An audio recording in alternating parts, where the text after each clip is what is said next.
So, how does a startup with a quirky name and a now famous hot coral card go from just an idea to a profitable bank with over 12 million customers in less than a decade? This is the story of Monzo, a fintech that didn't just poke at the old banking giants, it completely flipped the table over. Okay, let's get into it. You've seen this logo, right? That bright, colorful M? It's pretty much become a symbol for a whole new way of thinking about money. But behind that simple design is an incredible story of explosive growth, game-changing technology, and a relentless focus on building something people actually love to use. So let's talk about how this all happened. How did a company that started out as Mondo, of all things, become a household name and, this is the really important part, a profitable bank? And trust me, it all happened incredibly fast. Okay, let's just take a second to really look at this timeline. They start up in 2015, and by 2017, boom, they've got a full UK banking license. That in itself is a huge deal. But the real stunner, the part that makes everyone sit up and take notice, is this jump to profitability. Hitting their first full profitable year in 2024 and then rocketing to over £113 million in adjusted profit just 1 year later. That's not just growth, that's like hitting the afterburners. Which brings us to the big question everybody asks, right? How does an app that feels so different, so easy, actually make money? Is it all just smoke and mirrors and venture capital cash, or is there a real sustainable business under the hood? Well, at its heart, Monzo's main engine runs on a classic banking principle, net interest income. It's actually way simpler than it sounds. You and I, we deposit our money into our Monzo accounts. Monzo then takes that big pot of cash and uses it to lend to other customers through things like overdrafts and personal loans. The profit, well, that comes from the difference, or the spread, between the interest they pay us and the interest they earn from borrowers. And to give you an idea of the sheer scale we're talking about, check this out. By 2025, Monzo was holding £16.6 billion in customer deposits.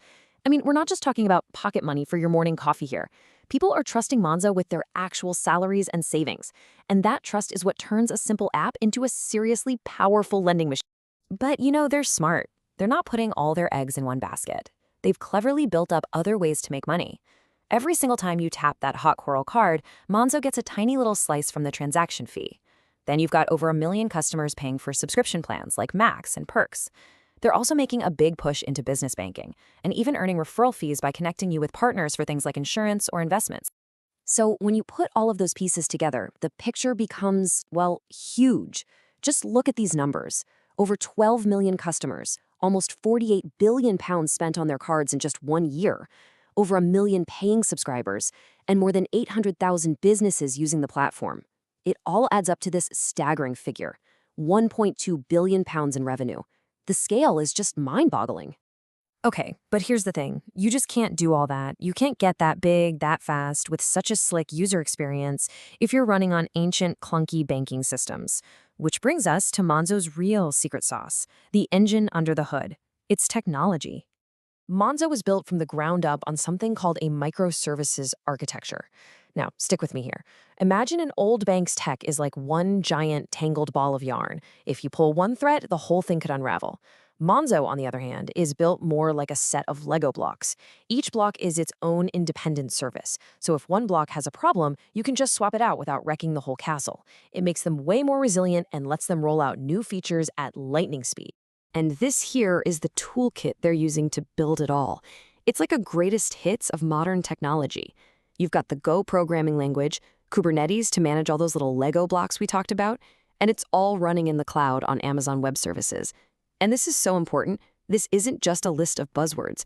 It's proof that Monzo is a tech company first and a bank second, and that changes everything. So what does all that fancy tech actually mean for you, the user? Well, it means you get an experience that feels less like a stuffy old bank and more like, using your favorite app on your phone. And that feeling is the why. It's the reason behind their explosive growth. Just think about the difference. The old way, waiting a month for a paper statement to figure out where your money went. The Monzo way, a little bing on your phone the second you buy a coffee. No more queuing up in a branch, just chat with someone in the app. No more confusing overdraft fees, just simple upfront costs. This isn't just a small improvement, it's a complete teardown and rebuild of what banking should feel like. And you want to know the absolute proof that this all works?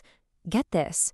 Monzo themselves say that 67%, that's 2 out of every 3 new customers, joined because a friend recommended it. They didn't spend billions on TV ads. They just built something so good that people couldn't help but talk about it. Their own customers became their best marketing department. But of course, it's not all smooth sailing.